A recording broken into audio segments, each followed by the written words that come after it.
24వ అధ్యాయము 15వ వచనం. దేవుని పరిశుద్ధ గ్రంథం నుండి యెహోషువ గ్రంథము 24వ అధ్యాయము 15వ వచనం చదువుకున్నాం.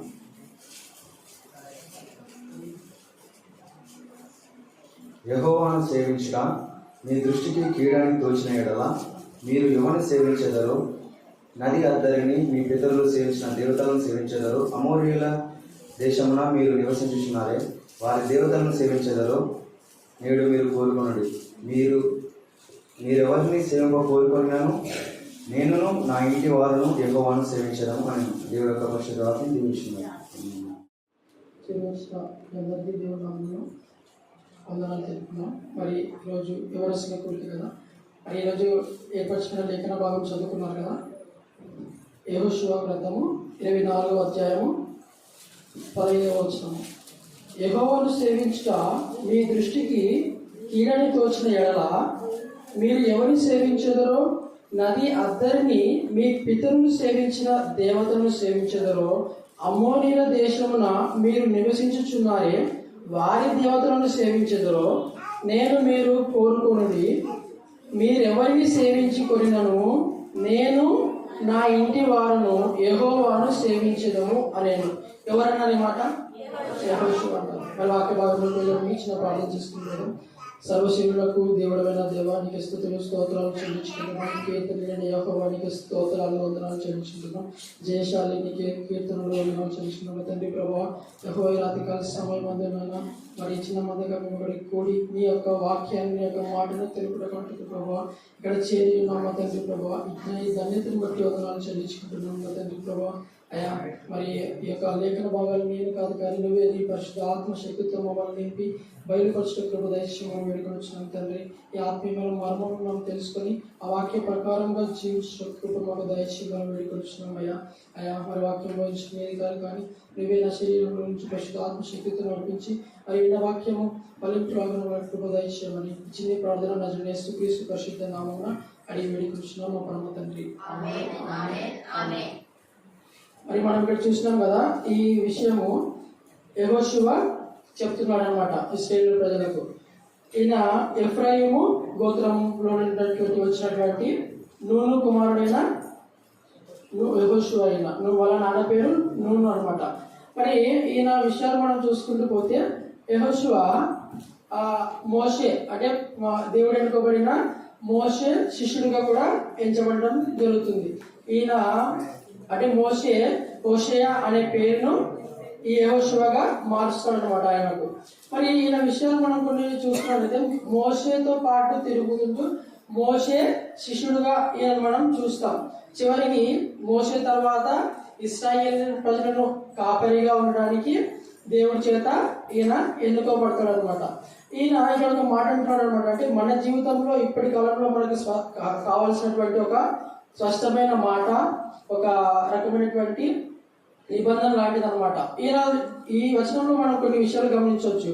అంటే మన కుటుంబ పరిస్థితులను బట్టి ఒక నిబంధనతో కూడినటువంటి ఒక మార్గాన్ని ఎంచుకోవడము, దాని తర్వాత కుటుంబంలో ఒక అంటే మార్గదర్శిగా నిలబడి ముందుకు నడిపించడము. ఈయన ఇశ్రాయేలు ప్రజలనే కాక తన ఇంటి వారిని కూడా నడిపిస్తున్నాడు. నేనును నా ఇంటి వారును అని చెప్పి ఇక్కడ సెలవిస్తున్నాడు అనమాట. ఆ విధంగా ఆ విషయాన్ని మనం గమనించుకుంటూ పోదాము. ఆయన మరి 15వ వచనం మనం చూస్తుంటే యెహోవాను సేవించుట మీ దృష్టికి కీడని తోచిన ఎడల మీరు ఎవరిని సేవించేదరో మీరు తెలుసుకోండి. అంటే నది అవతల అని చెప్పి ఇక్కడ సెలవిస్తున్నారు. పై వచనాలు చూస్తే యెహోవా యందు భయభక్తులు గలవారు ఎవరు ఎట్లా ఉన్నారో మీకు తెలుసు, అందరు తెలుసు ఏ విధంగా ఉన్నారు అనేది. మీరు ఎవరిని అంటే ఇక్కడ డివైడ్ చేస్తున్నాడు అనమాట. ఒక చివరి అధ్యాయం చివరిలో ఉంటుంది కదా యెహోషువ గ్రంథంలో, అక్కడి నుంచి చెప్పుకుంటూ వస్తున్నాడు. ఆ ప్రజలు ఏది చేయాలో ఏది చేయకూడదు అని చెప్పి ముందు అంతా వినుకుంటూ వస్తున్నారు. మరి ఇక్కడ మరీ వ్యతిరేకత చూపించుకునే వస్తున్నారు. వాళ్ళ దృష్టి అలా ఉందన్నమాట. అందుకని నది అద్దరిని మీరు పితరులు సేవించిన దేవతలను సేవించెదరో, అమోరీయుల దేవతలను మీరు సేవించుచున్నారే అని చెప్పి వారిని కానీ మీరు సేవించుకుంటారో చూసుకోండి. అంటే ఈరోజు మేము ఇంకా కోరుకోండి. ఇద్దరు అంటే 2 భాగాలు పెడుతున్నాడు ఇక్కడ, అటొకటి ఇటొకటి. అది ఇక్కడ చూసుకొని నేనైతే నా ఇంటి వారిని యెహోవాని సేవించేదము అని చెప్పి ఈయన తీర్మానం చేసుకుంటున్నాడు. మరి ఎందుకు ఆయన అంతరంగ తీర్మానం చేసుకుంటున్నాడు అంటే ఆయన మొదటి నుంచి చెప్తున్నాడు. అంటే మోషే ద్వారా ఆయన తిరుగుతూ మోషే యొక్క క్రియలను ఎరిగి, అంటే దేవుని యొక్క క్రియలను మోషే ద్వారా ఏ విధంగా చేస్తున్నాడో మొదటి నుంచి చూస్తూనే వస్తున్నాడు. అంటే ఆయన చేసిన క్రియలు ఎలా ఉన్నాయి, ఆయన గొప్ప అంటే నమ్మదగిన దేవుడా కాదా అని చెప్పి వీళ్ళు ఏది అనుమానం పడుకుంటూ మొదటి నుంచి అంతే కదా, అంటే మోషేతో కలిసి వస్తారు.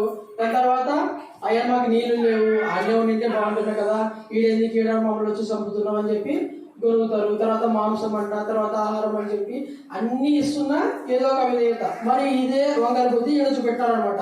అందుకని ఇక్కడ యెహోషువ చెప్పేస్తాడు, మీరు ఆ దేవతలన్నా నమ్ముకోండి, లేదంటే యెహోవానన్నా నమ్ముకోండి అని చెప్పి ఇక్కడ సెలవిస్తాడు అనమాట.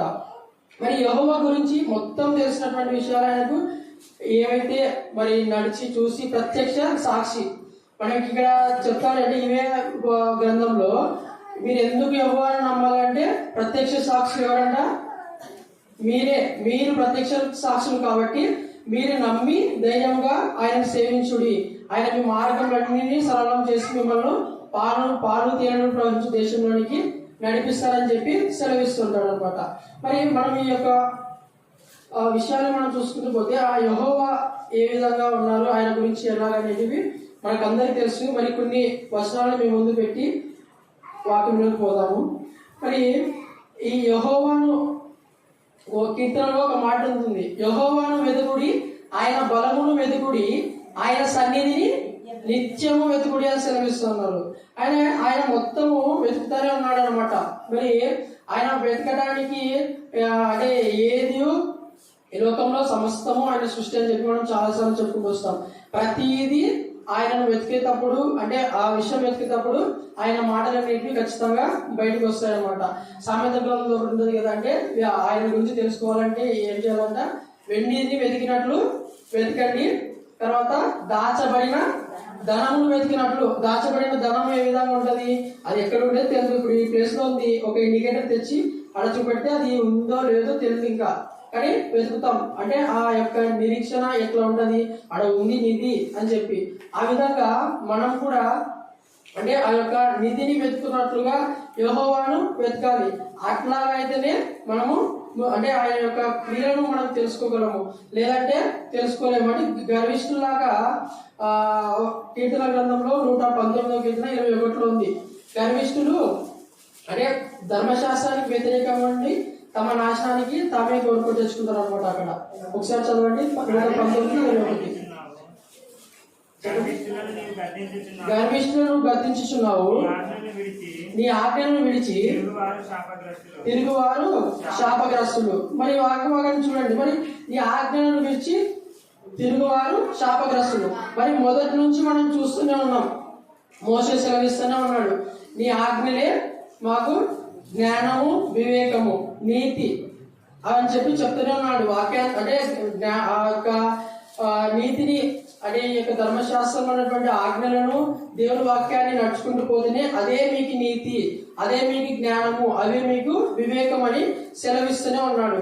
కానీ ధర్మశాస్త్రాన్ని బోధించేటప్పుడు, ధర్మశాస్త్రంలో ఉన్నటువంటి ఆ యొక్క అంశాలను బయటికి పెట్టేటప్పుడు మన యొక్క మూర్ఖ స్వభావం ఎలా అవుతుందంటే ఆ ధర్మశాస్త్రంలో ఉన్న విషయాలను మనం పట్టించుకోకుండా వాళ్ళనే వాళ్ళనే తిరిగి గద్దించేస్తారు అనమాట. అదే అధ్యాయంలో 85వ వచనం చదవండి ఒకసారి. నా ప్రాణము 85వ వచనం 85. నీ ధర్మశాస్త్రము అనుసరించని గర్విష్ఠులు అంట, నన్ను చిక్కించుకున్నటకై గుండెలు త్రవ్వుతున్నారు. ధర్మశాస్త్రంలో ఈ విధంగా ఉన్నాయ్యా అని చెప్పే వ్యక్తులను ఏం చేస్తారంట, గుంటలు త్రవ్వి వాళ్ళ మీద నిందలు మోపేది. ఇంకా నువ్వు శాపాలు పెడతావు, నీ నోట్లో ఎప్పుడు ఇవే వస్తాయి, నీ నోట్లో ఎప్పుడు ఇవే వస్తాయి అని చెప్పి ఎవరు చెప్పలేదు. బోధించే వ్యక్తులు ఎప్పుడు ఏమి చెప్పలేదు, దేవుడే చెప్పాడు. ఒకసారి ద్వితీయోపదేశ కాండము 11వ అధ్యాయము 26వ వచనం చదివితే అక్కడ దేవుడు 2 వచనాలను పెడతాడు అనమాట. జూడుడి మీ ఎదుట దీవెనను శాపమును పెట్టించున్నాను. 2 పెడుతున్నాడు ఆయన, దీవెన శాపము. దీవెన అంటే ఏంది, ఆయన ఇచ్చినటువంటి ధర్మము మొదటి నుంచి ఆ యొక్క కొండ మీద తీసుకొచ్చినటువంటి ఆ 10 ఆజ్ఞలను ఈ విధంగా బ్రతకండి అయ్యా అని చెప్పి దీవెనకరంగా ఉంటది. మీ పాలు తేనెలు ప్రవహించి దేశంలోకి వెళ్తారు, సకాలంలో వర్షాలు, సకాలంలో పశువులకు మేత అన్ని ఇస్తారని చెప్పి పెడతారు. కానీ వీళ్ళు మరి వెనుక తిరిగి చూసుకుంటూ వాళ్ళు ఏ విధంగా అయితే పాత జీవితాన్ని జీవించారో అదే జీవితంలోనే జీవిస్తుంటారు. కాబట్టి ఇక్కడ దేవుడు అంటే ఇక్కడ మనం చూస్తే 29వ వచనంలో నీవు స్వాధీనపరచుకున్న దేశమును నీ దేవుడిని యెహోవా నిన్ను చేర్చిన తర్వాత గేరీజీమును కొండ మీద ఆ దీవెన వచనములను, ఎబాలోను కొండ మీద ఆ శాప వచనములను, అంటే ఇక్కడ శాప వచనములు పొందిన వారు ఒక చోట, దీవెన వచనములు పొందిన వారు ఇంకో చోట. అంటే ఇక్కడ ఆ ఫస్ట్ కొండ గేరీజీములను అని చెప్పి అక్కడైతే అంటే ఆ కొండలో ఉన్నటువంటి మనకు తెలుసు అంటే భూసారం ఎలా ఉందంటే భూమి బాగా పంటలు పండించుకుంటూ సకాలంలో అక్కడ పంటలు చేతికొస్తూ మంచి నేల, సారవంతమైన నేల ఉండేది ఆ యొక్క దీవించిన స్థలము, ఆ యొక్క దీవించిన కొండ గేరీజిము అని కొండ. అక్కడ దేవునిని అనుసరించినటువంటి కొన్ని గోత్రాలు మాత్రమే ఆ కొండ మీద ఉన్నాయి. అందుకని ఆయన సపరేట్ అంటే వ్యతిరేకంగా తీసి చెప్తున్నాడు. దాని తర్వాత ఇంకొక కొండ ఏబాలిం కొండ, ఆయనది అంటే శాపము పొందినటువంటి కొండ, మీరు చెప్తే వినకుండా వెళ్ళినటువంటి ఆ కొండ. అందుకని ఆయన 2 తిరిగి చెప్తూనే ఉన్నాడు. అందుకని దేవుడు ప్రతి చోట అంటే పక్కకు ఏడు చేస్తూనే వస్తాడు, దుష్టులను నీతివంతులను. ఇక్కడ కూడా అంతే కదా, మోషే విజ్ఞాపన చేస్తున్నాడు కదా, దేవా అంటే నన్ను తిట్టుకుంటాను, నువ్వు పంపించిన దానికి నన్ను చంపేయాలంటే తర్వాత చెప్పుకుంటూ వస్తే నువ్వు అక్కడి నుంచి పక్కకు వెళ్ళము, అంటే నువ్వు వాళ్ళని తాకితే వాళ్ళ యొక్క పాపము నీ మీదకి వస్తుంది, నేను వాళ్ళ మీద ఉగ్రత చూపెడతా. అంతే కదా ఇశ్రాయేలు ప్రజలను ఈ బిలాము ప్రవక్త ద్వారా పంపించినప్పుడు నావాకు అప్పుడు పంపించినప్పుడు అక్కడ మంట ద్వారా, తర్వాత కొన్ని రకాల తెగుల ద్వారా భూమి చీల్చి కూడా లోపల పంపిస్తారు. అప్పుడు ఏం చెప్తారంటే మోషేను, అహరోనును, ఈ యొక్క మరి కాలేబు, ఆ ముగ్గురిని అక్కడ నాశనం అయిపోతారు అనమాట. అంటే ఎవరును వీరు మామూలుగా చస్తే ఎట్లా ఉంటది, దేవుని శాపం ఈ విధంగా ఉంది అని చెప్పి ప్రత్యేకింపబడడానికి భూమి చీల్చుకొని నోరు తెరిచి అందులో పడి అక్కడ వాళ్ళు నాశనం అవుతారు అనమాట. ఆ విధంగా అంటే మీరు ఆ విధంగా అవుతారేమో అని చెప్పి మంచి వ్యక్తులను మొదటి నుంచి అంతే కదా నీతివంతులను సపరేట్ చేసి ఎవరికి నాశన పుత్రుడు మాత్రమే నశించును, మిగతా వాళ్ళు నశించడానికి వీల్లేదు అని చెప్పి అక్కడ చెప్తూనే వస్తుంటాడు దేవుడు. తర్వాత ఆ యొక్క వ్యక్తులను అని ఏర్పరచుకున్న ఈ యొక్క యెహోషువ అందులో ముఖ్యంగా ఉంటాడు అనమాట. యెహోషువ, కాలేబు వాళ్ళిద్దరూ దేవుడిని ఎలా ఆరాధిస్తుంటారు, పూర్ణ మనసుతో, పూర్ణ ఆత్మతో, పూర్ణ వివేకంతో యెహోవా అనే దేవుడిని నమ్మి ఆయన ఆజ్ఞల చేతనే నడుచుకుంటూ వేరవుతుంటారు. అందుకనే ప్రతి చోట ఇశ్రాయేలు ప్రజలు నాశనం పొందుతూనే ఉంటారు. ఎవరు మిగిలింటారు, వీళ్ళిద్దరు మిగులుతూనే వస్తారు, మిగులుతూనే ఉంటారు. తర్వాత వాళ్ళు మళ్ళీ తిరుగుబాటు చేస్తారు, మళ్ళీ శాపం వస్తుంది. ఆ విధంగా అట్లనే అది కంటిన్యూ అవుతూనే ఉంటుంది. కానీ ఇదే ఈ యొక్క వచనంలో 24 కింద వచనంలో చూస్తే 16వ వచనంలో అందుకు ప్రజలు యెహోవాను విసర్జించి ఇతర దేవతలు సేవించిన వేళ మేము శాపగ్రస్తులమవును గాక, అంటే వాళ్ళందరికి వాళ్ళే అనుకుంటున్నారు, తిరిగి వాళ్ళ మీదకి వాళ్ళ శాపమే తెచ్చుకుంటున్నారు. ఇది మనం బాగా జ్ఞాపకం చేసుకోవాలి. బిలాము మనం ప్రవక్తను చూసినట్లయితే ఆయన ఆ యొక్క రాజు దగ్గరికి పోయినప్పుడు చెప్పారనమాట, అంటే శాపం పెట్టయ్యా మా మీదకి దండెత్తి వస్తున్నారని చెప్తే ఆ బిలాం ప్రవక్త ఏమంటారు, లేదు ఆయన ఆశీర్వదించినటువంటి ప్రజలు, నేను అంటే దేవుడు నాకు ఏ విధంగా చెప్తే మీరు ఎంత బంగారం ఇచ్చినా ఎంత ఇచ్చినా నేను చెప్పేది యెహోవా ఎట్లా చెప్తే అట్లే చెప్తా అని చెప్పి చెప్తాడు.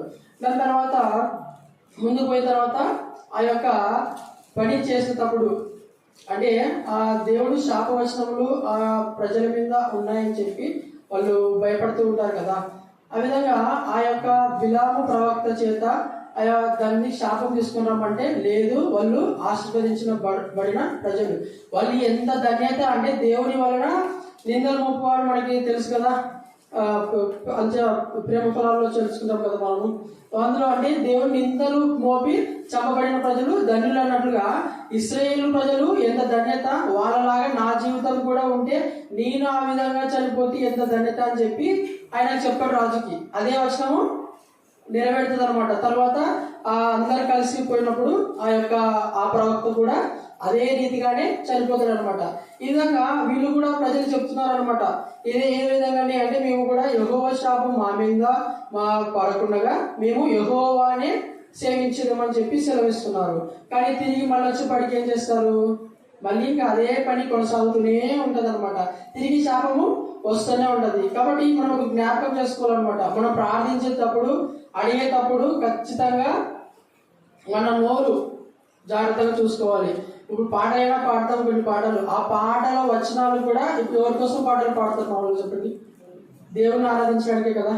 కొంతమంది ఉంటారు అంటే కావాలని చెప్పి కొన్ని పెళ్లిళ్ళకి పోయినప్పుడు చాలా మంది పాస్టర్లు అంతే, చక్కటి స్వరం కలిగినటువంటి వ్యక్తులు ఎవరు అంటే స్టేజ్ ఎక్కి పాడండి, దేవుణ్ణి ఆరాధించుకోవాలి రండి అయ్యా పాడండి అని చెప్పి ఎవరైనా చక్కటి స్వరం అంట. అంటే దేవుడు విన్నాడు కదా, మనకు తెలుసు కదా. ఇంకా చాలా విషయాలు మనం చూసుకుంటాం. ఆమోసు గ్రంథం 5వ అధ్యాయంలో మనం చూస్తే, నీ పండగలు నాకొద్దు, నీ యొక్క బలులు నాకొద్దు, మీ స్వరం వినలేక నా చెవులు మూసుకపోతాయా అని చెప్పి సెలవిస్తున్నాడు. కానీ మనం అక్కడ చూసుకుంటాం అనమాట, అంత తీరతీసి లోకము మారిపోతుంది. ఎవరిని ఆరాధించాలో వారిని ఆరాధించమన్నమాట. కాబట్టి ఈ యొక్క రాత్రికాల సమయం ఈ వచనం ద్వారా మన యొక్క నోరు అంటే ఆ శాప తెచ్చుకోకుండా పాట పాడేది కూడా, మనము కొన్ని కానుకల పాటలు పాడుతుంటాం. యేసు స్వామి నీకు నేను నా సమస్తమర్పింతును ఇస్తును అని అంటావు. ఇస్తామని సంవత్సరం ఒక్క మాట చెప్పండి, ఇస్తారా? ఒకవేళ తీసుకొని పోతే దేవుడు, ఒకవేళ నువ్వే అడుగుతున్నావు కదా, నువ్వు అంటాడు కదా. ఇప్పుడు ఆయన అన్నాడు, నీతి మంతుల్లాగా అన్ని చావాలంటే బిలామును అదే విధంగానే చంపించాడు. వీళ్ళు ఈ యొక్క ఇశ్రాయేలు ప్రజలు శాపం తెచ్చుకున్నారు కాబట్టి అదే విధంగానే శాపగ్రస్తులు అయిపోయినారు. నువ్వు కూడా అంటున్నావు, ఇప్పుడు నా సమస్తం అర్పిస్తా, నాకు ఉన్నవన్నీ నీకు ఇస్తాయి అని చెప్పి పాట పాడుతుందాము. అప్పుడు ఒకవేళ తీసుకుంటే కదా ఊకుంటావా? ఊకుంటారా? అప్పుడు మళ్ళీ దేవుడి మీద మరీ వ్యతిరేకంగా ఉంటాం. కాబట్టి ఈ యొక్క ప్రతి పాట అంటే ఆ వచనాలు మనం ఏది పాడుతున్నామో, ఎవరికి పాడుతున్నామో కూడా కొన్ని వచనాలు ఉంటాయి, కొన్ని అంటే ప్రత్యేకంగా పాస్టర్లను ఉద్దేశించి ఉంటాయి అన్నమాట కొన్ని పాటలు. అవి అంటే మామూలుగా ఒక సువార్త నిమిత్తము, తర్వాత మామూలుగా పాడుకునే పాటలు ఉంటాయి. కానీ ఇప్పుడు మొత్తము కలిసిపోయినాయి అనమాట అన్ని పాటలు. ఎవరిని దేవుడిని ఆరాధించకుండా ఇతర వ్యక్తులు కూడా కలిపేసేటువంటి మాటలు ఉన్నాయి. కాబట్టి మనం ఈ యొక్క మరి కీర్తనకారుడు కీర్తనలో ఉండే పాటలన్నీ పాటలే అది. కాబట్టి అదొక్క పాటలు మనము జ్ఞాపకం చేసుకోవాలి తప్ప మిగతావి నేను ఏమంటున్నా అంటే ఏది రాసినా పాడండి, కానీ ఆ వచనము, ఆ పల్లవి, ఆ యొక్క చరణాలు ఏ ఉన్నాయి, ఎవరికి నువ్వు చెప్తున్నావు, ఏం చెప్తున్నావు అనేది జ్ఞాపకం చేసుకోమని పెట్టుతున్నా. అంటే అదొక అడిగేది. ఇప్పుడు నువ్వు అంతే కదా, నువ్వు ఎవరికి మాటిస్తున్నావు? జీవం కలిగిన దేవునికి. ఆయనకి ఎవరు సాక్షులు? భూమి ఆకాశము, ఆయన సృష్టి ఆయనకు సాక్షులు. నువ్వు అడుగుతున్నావు మళ్ళీ అవి ఇస్తా ఇవి ఇస్తా అని చెప్పి. ఆయన ఏమన్నా అంటున్నాడా? కానుక అంటున్నాడా? నీ స్థితిగతులు బాగుంటే తీసుకొచ్చి దర్శన భాగం పెట్టని చెప్తున్నాడు అంతే. నేను నా సమస్తం అర్పిస్తా, నాకు ఉన్నవన్నీ నీవేనయ్యా, నేను నీ కోసం వస్తా, నీ కోసం ప్రాణం ఇస్తా అని చెప్తే ఈడ్చి కొడితే ఒక 10 మందికి స్వార్థ చెప్పలేకుండా మరి చెప్పేస్తారు మళ్ళీ అని చెప్పి అలా తీసుకొస్తే ఆ కానుక ఎంత అంటే వాళ్ళ హృదయం పట్టిస్తుంది. ఒక 10 రూపాయలు తప్ప ఎక్కువ తీసుకొచ్చి మళ్ళీ. కానీ పాటలు మాత్రం పాడుతుంటాం అనమాట. కాబట్టి ఆ పాటల్లో కూడా ఎవరికి మనము ఒప్పుకోలు చేసుకుంటున్నాము, ఎవరి కోసం పాడుతున్నామో ఆయన సమస్తము వినగలిగే దేవుడే, మామూలుగా అయితే కాదనమాట. కాబట్టి అవి కాక యెహోవాను అనుసరించాలంటే మనకు ఇదే ద్వితీయోపదేశ కాలంలో చాలా ఉన్నాయన్నమాట. ఈ వ్యతిరేకంగా తిరిగి ద్వితీయోపదేశ కాలము 6వ అధ్యాయము 4 నుంచి 8 వచనాలు అక్కడ చూసుకుంటే, కుమారులకు ఈ యొక్క ఆజ్ఞలను వాటన్నిటినీ చేతికి కడియాలాగా కట్టు, నీ నుదిటిన బాసింగం లాగా కట్టు, నీ అంటే ద్వార గుమ్మముల దగ్గర వాటిని కట్టమని చెప్పి అక్కడ సెలవిస్తూ ఉంటాడు. మరి మీ పిల్లలకి మీరు ఏమని చెప్తున్నారు? ఏ ఆజ్ఞలు తెలిసిందకి దేవుడు అని చెప్పి. ఇప్పుడు చాలా మంది, ఇప్పుడు నేను అంటే నాకు వచ్చిన అనుభవాలు, దేవుడిని నమ్ముకుంటే మామూలుగా 10 ఆజ్ఞలు ఫాలో కావాలని చెప్పి తెలుసు. ఆ 10 ఆజ్ఞలోనే అన్నీ కూడుకొని ఉంటాయి. మరి నన్ను అడిగిన వ్యక్తులు వాళ్ళకి అవే చెప్తున్నారో ఏమో, కానీ దేవుడు నమ్ముకుంటే పెద్ద తింటారు మీరు తినరా? తినాలా? ఎందుకంటే దేవుడు నమ్ముకున్నారు, తినాలా, మేము మళ్ళీ తినాలా అంతే. అది చెప్పినాడు దేవుడు. అయితే అమెరికాలో చైనాలో ఉన్న క్రిస్టియన్స్ ఏం తింటారు? సమస్తము తిను అంటే నేను ఎదురుగానే అన్నా. అప్పుడు క్రిస్టియన్స్ తిను అని చెప్పి నువ్వు ఎట్లా చెప్తున్నావు?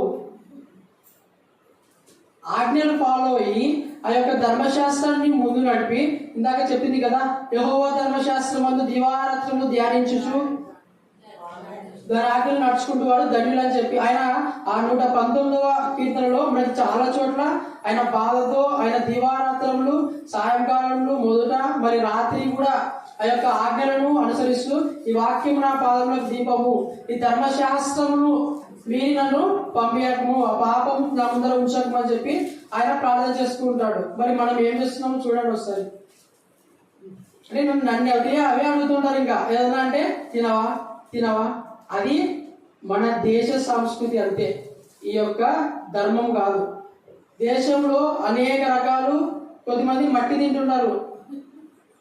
అంటే ఆహారం దొరకని సమయంలో ఆఫ్రికా ప్రజలు మనం చూడొచ్చు, కొద్ది మట్టి అంటే కొద్ది రకాలైన పోషకాలు కలిగిన మట్టిని తింటారు.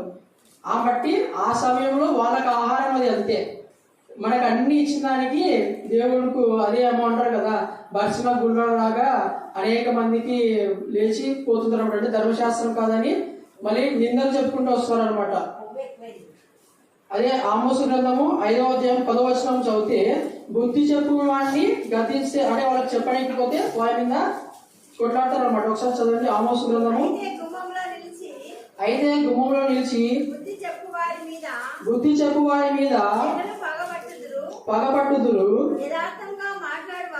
యథార్థంగా మాట్లాడు వారిని అసహించుకుందురు. మరి నువ్వు ఎవరు అసహించుకుంటున్నావు? వ్యక్తిని అసహించుకుంటున్నావా, దేవుని అసహించుకుంటున్నావా? ఒకవేళ దేవుడిని అసహించుకున్నట్లయితే క్రిస్టియన్ అని చెప్పుకునేది ఎందుకు? ఆ క్రైస్తవ బైబిల్ పట్టుకునేది ఎందుకు? ఊకపోయి ఇంకా మౌలు అన్నిలా ఉంటాయి కదా. అంటే అంత దారుణంగా ఇవి ఎత్తిపోతున్నాయి అనమాట. మనకి అదే రకంగా మరి అదే తిండి పోతులు కూడా అదే సంఖ్యాకాండంలో మనం చూస్తాం కదా. ఆ యొక్క పాపము ఆ యొక్క స్త్రీలు మోయాబు దేశంలోకి పోయి వ్యభిచారం చేసి వాళ్ళు బలిలు అర్పిస్తాం రండయ్య తినికి అంటే పోయి తిని నరకానికి పోయి చచ్చిపోయినారు. అంతే. ఇంకా శాపం వచ్చింది వాళ్ళ మీద. తిని పోయి అంటే మేము పిలిచినా ఒకవేళ పోయితే అది యొక్క దేవుని ఆజ్ఞలను అవన్నీ తెలుసుకొని చేసినావు, కానీ అత్యాశతో పోయినావు, వ్యభిచారం చేసినారు, పోయి ఆ బలులకు అంటే వాళ్ళ దేవుళ్ళకు కనిపించిన బలులను తిన్నారు, చనిపోయినారు. ఆ విధంగా మనం ఉన్నామా? అంటే మన మీదకి రాదేమో అని చెప్పి అంటున్నారు. ఇప్పుడు ఇందాక చదివినాం కదా 119వ కీర్తన 21వ వచనము. కానీ అంటే ఆ యొక్క ధర్మశాస్త్ర ఆజ్ఞలను మీరితేనే శాపము. మరి ఆ శాపం నువ్వు తెచ్చుకుంటున్నావా? వ్యక్తులు చెప్తుంటారు, పాస్టర్ సార్ చెప్తారు, పాస్టమ్ చెప్తారు, మిగతా అంటే బోధించే ప్రతి ఒక్క వ్యక్తులు చెప్తారు, కానీ పట్టించుకోము. ఏదోలే ఉండింటాయి, చెప్తుంటారులే చేస్తుంటారులే అని చెప్పి ఓకే అలా చెప్పుకుంటూ పోతుంటారు అనమాట. కానీ ఇప్పుడున్న సమాజం ఎట్లా ఉందంటే, మామూలుగా తల్లిదండ్రుల బోధనను నీ యొక్క శిరస్సుకు మాలికగా నీ కంఠముకు హారముగా వేసుకోమని చెప్పి సామెతకారుడు చెప్తుంటాడు. కానీ మనం ఏ విధంగా ఉంటామంటే, ఒకసారి సామెతల గ్రంథము 30వ అధ్యాయము 11 నుంచి 13 వచనం చదవండి.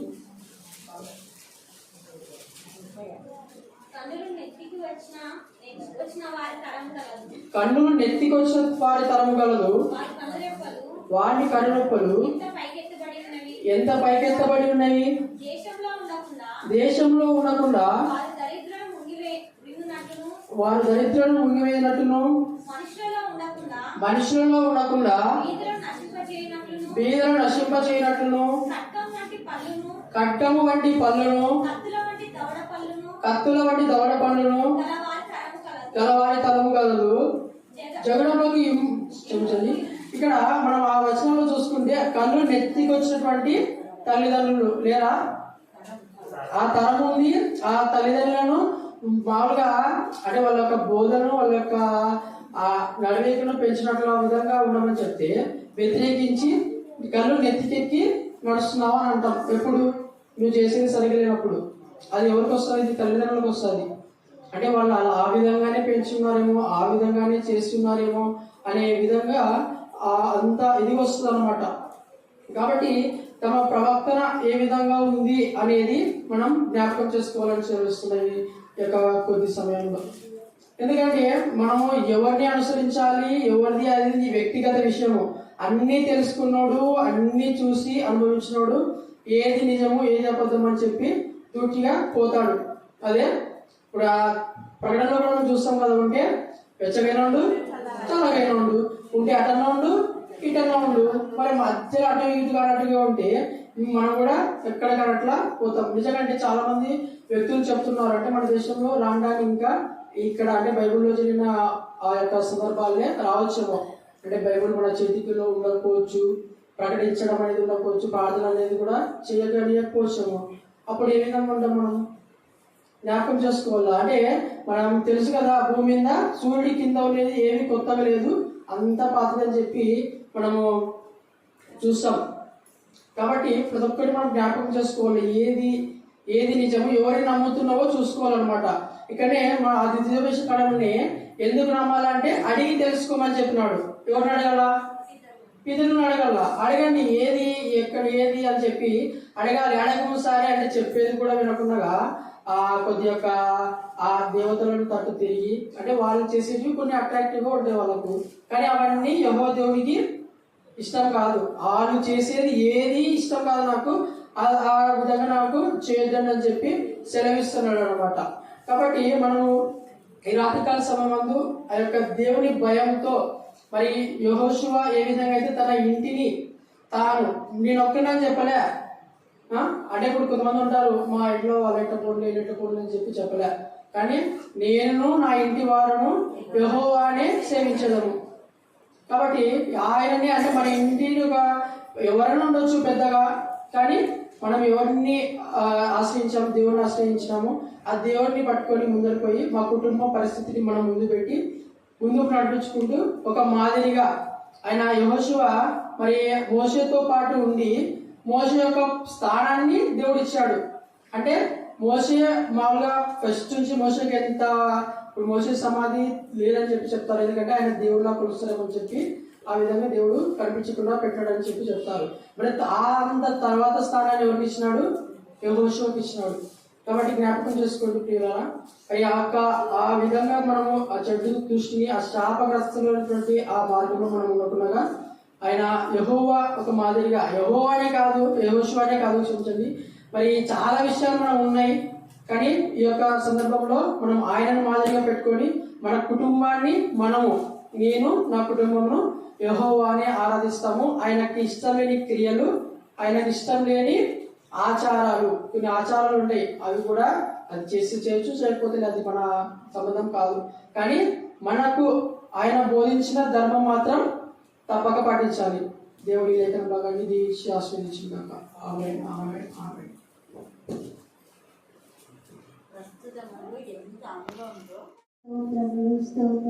స్తోత్రములు చెల్లించుకుంటున్నాం మెస్సియా.